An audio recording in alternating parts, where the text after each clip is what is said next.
Hello. Oh, I guess I hit the record button just a couple of seconds too soon. Hope you're having a good time. Mel Brooks said, "Look, I really don't want to wax philosophic, but I will say that if you're alive, you gotta flap your arms and legs. You gotta jump around a lot. You've gotta make a lot of noise. Because life is the very opposite of death. And therefore, as I see it, if you're quiet, you're not living. So you gotta be noisy, or at least your thoughts should be noisy and colorful and lively." Participation. One of the greatest and simplest tools for learning more, is getting set up before you put on the camera. For learning more and growing more is doing more. It may or may not involve more activity. I'm not talking necessarily about action, but of involvement. When we're involved, we learn more. If you want to learn more, become an eager participant. Take part, get involved, plunge in, embrace new experiences, partake of life. It is hard to recommend specific activities. What truly engages one person might be boredom personified to another. The cliché, of course, is to recommend taking a walk over watching television. But with the video revolution, 122 channels of cable, video rentals, and all the rest, television can now be as involving as anything else. And he didn't see the future. It is not so much what you do, but how you respond to what you do. Does the activity involve you in an active way? Does it engage your mind, body, or emotions? The full engagement of any one of these is participation. Does it challenge you? Does it make you want to do more? If so, you're participating. Experiment is an act of science, Claude Bernard pointed out. Experiment. Make your life an act of science. Viktor Frankl said, "The last of the human freedoms, to choose one's attitude in any given set of circumstances, to choose one's own way." Taking charge. There's a lot of talk in personal growth circles about taking charge. I often hear people exclaim, "I'm going to take charge of that." "Now, why aren't you taking charge of this?" "I'm taking charge of my life." Well, taking charge is great, but many people misunderstand what it is exactly they can take charge of. As far as I can tell, the only thing you can take charge of is the space within your skin. That's it. Everything, and especially everyone else, does not belong to what you can take charge of. Consider the vastness of the universe. The space within your own skin doesn't sound like much, but consider what's in there. Your mind, your body, your emotions, whatever sense of you you've got. And that, to paraphrase Sir Thomas More, is not a bad public. Even if we could take charge of people, things, and events outside of ourselves, our first job would be still to take charge of ourselves. And what would taking charge be like?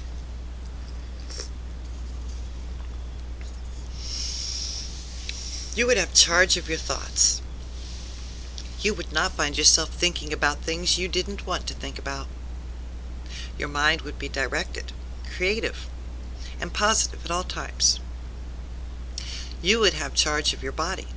You would be healthy, energetic, fit, glowing, radiant, exuberant, and fully alive. You would have charge of your emotions. You would never feel anything you didn't want to feel. You would feel joy and happiness and fulfillment and contentment. I guess I don't understand. I'm going to have to cut him off for half a second. Ooh. My body's having bodily reactions. And my spirit is saying, just to put in here, I don't agree with the exuberant positivity of everything he has to say. I would have to say he's maybe somewhat toxically positive. But that's just because he's probably serving me that raisin carrot salad that not too many people care for. So let's bear with my dear friend. He's trying to do a great work of love here. David Brinkley said, I'm not very good advertisement for the American school system. Well, you kids probably don't even know David Brinkley. I hardly remember him. Woody Allen said, "I was thrown out of NYU for cheating with the dean's wife." To the degree we do not have charge of our minds, bodies, and emotions, we have our work cut out for us. Do we really have any extra time to spend taking charge of others?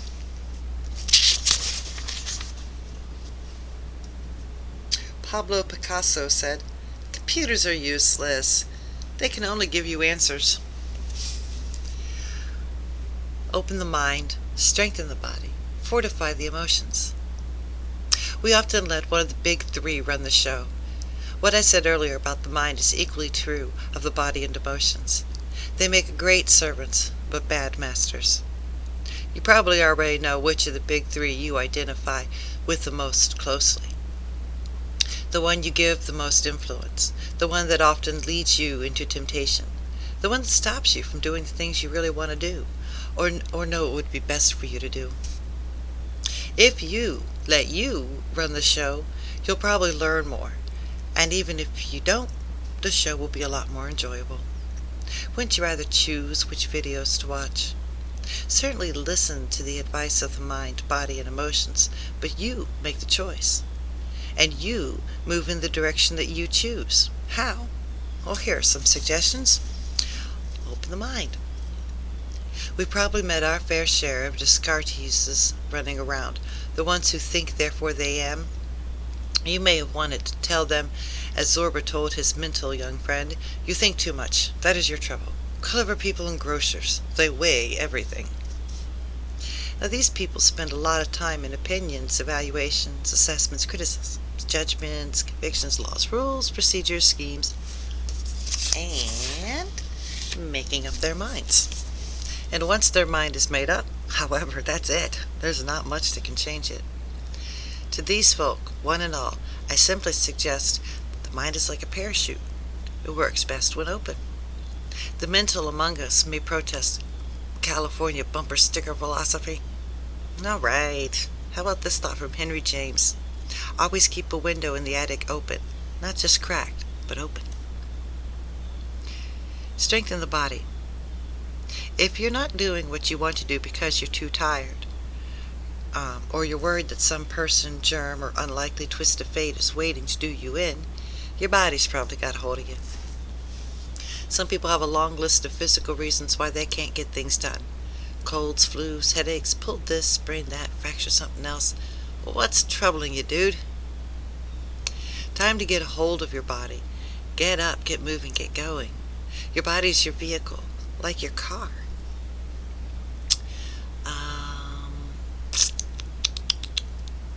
If you don't give your body direction, it's about as silly as letting your car go its own direction. Get it out of the garage, step on the gas, and get going. It's your body. Use it or lose it, right? Providing you give it sufficient rest, your body thrives on activity.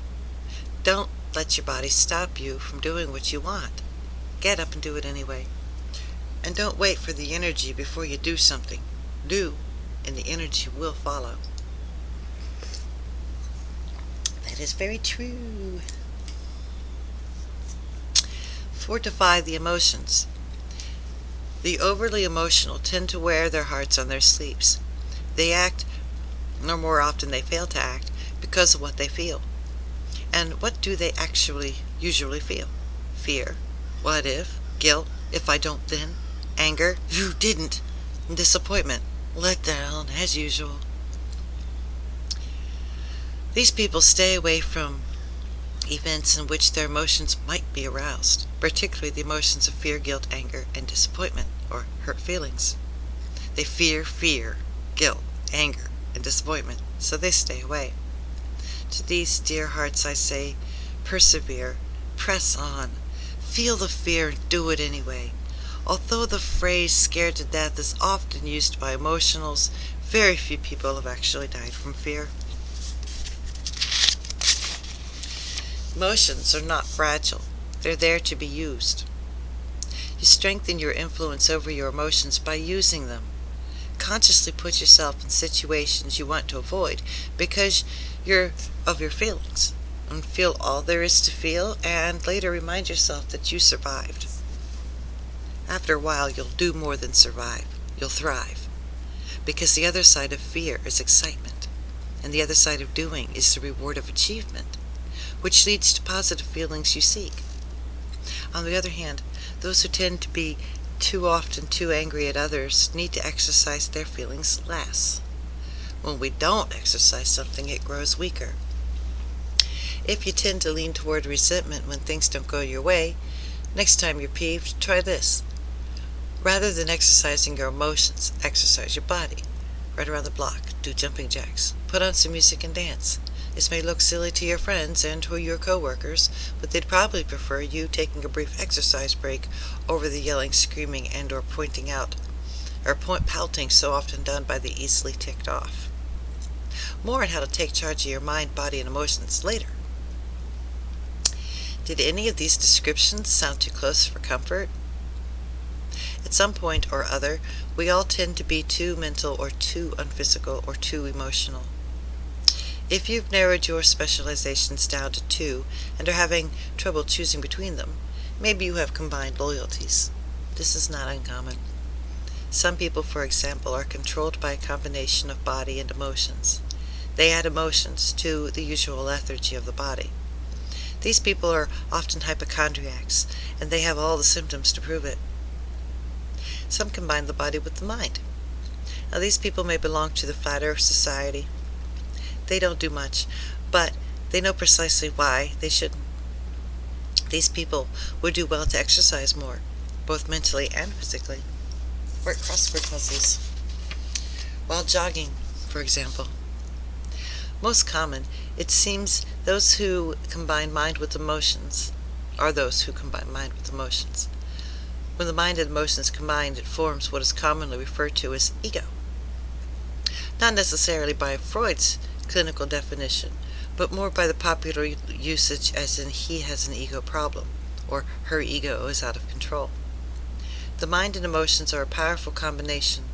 Learning to direct them only toward good, your own and others, is a challenge of epic proportions, of epic achievements, and of epic rewards. A great book is Dr. Albert Ellis's How to Stubbornly Refuse to Make Yourself Miserable About Anything. Yes, anything. Available from the Institute for Rational Emotive Therapy.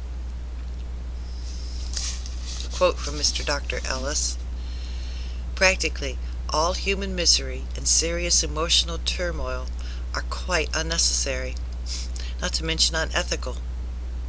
Unethical.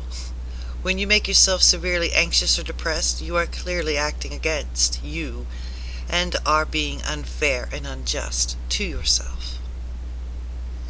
William Pater in 1873 said, "What we have to do is to be forever curiously testing new opinions and courting new impressions." 1873, incidentally, was before the American education system. You should probably do your research if you're still allowed by the time you watch, because, I'm probably not going to be watched for years and years and years. I'm cool with that. I'm a forgotten voice. William Ellery Channing in 1829 said, "There are seasons in human affairs when new depths seem to be broken up in the soul, when new wants are unfolded in the multitudes, and a new and undefined good is thirsted for. There are periods when to dare is the highest wisdom."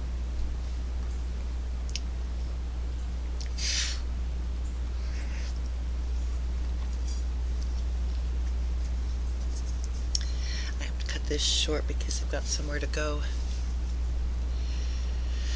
So this might be the last chapter bit.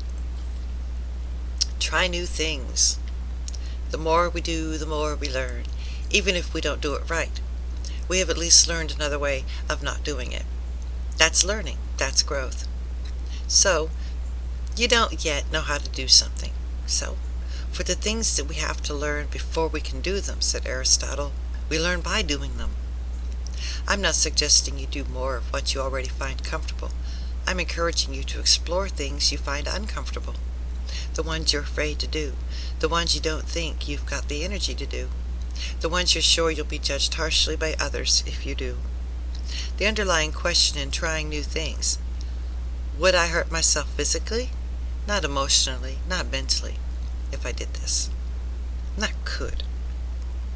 We could hurt ourselves doing almost anything, but would. If the answer is no, then do it. It might not be comfortable. It's not supposed to be. And you might make a lot of mistakes. Count on it. But you'll learn more than if you sat home in that indulgent but agreeable condition of doing nothing, as Pliny the Younger put it. Indolent, but agreeable condition of doing nothing. Doing nothing is fun. Walter Cronkite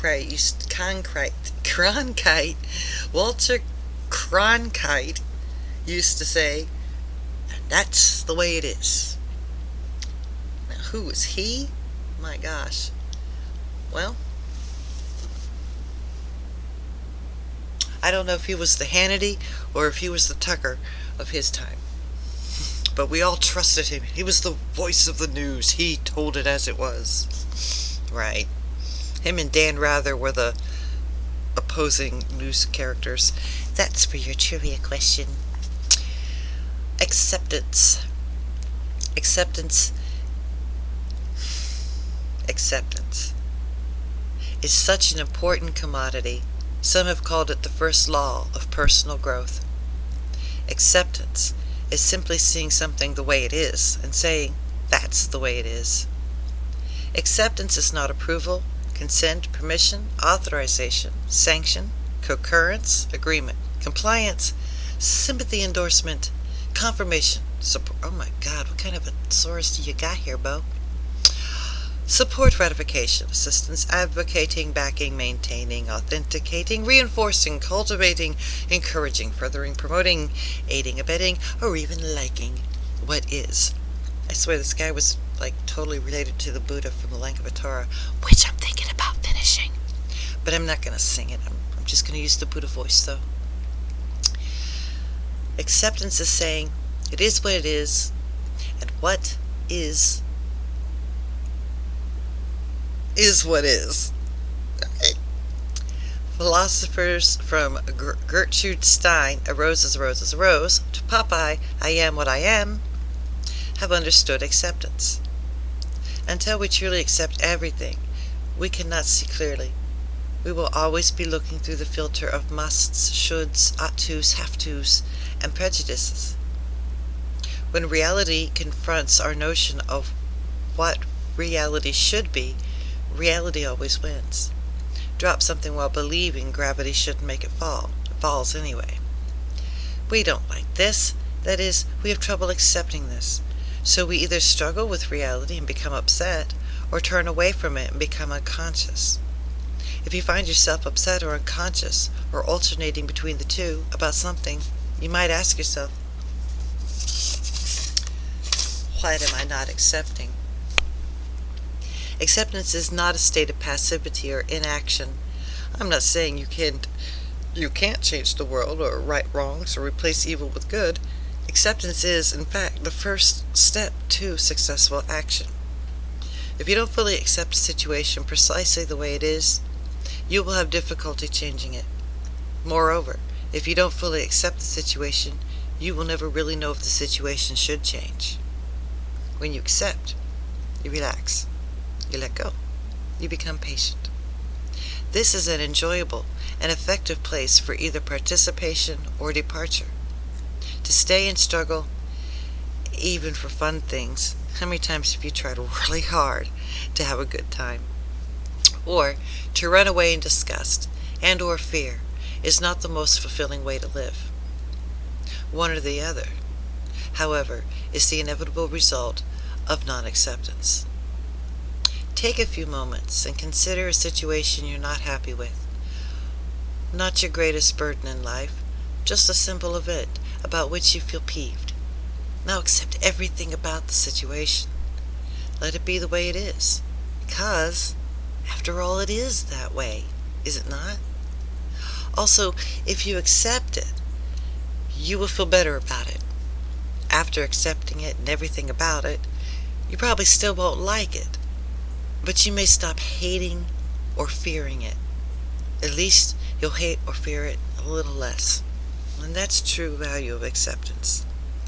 You feel better about life and about yourself. Everything I said about acceptance also applies to things you've done or failed to do. In fact, everything I said about acceptance applies especially to your judgments of yourself. All the things you think you should have done, and all the things you think you shouldn't have done, accept them. You did, or you didn't do them. That's the reality. That's what happened. No changing the past. You can struggle with the past or pretend it didn't happen, or you can accept it, and I suggest the latter.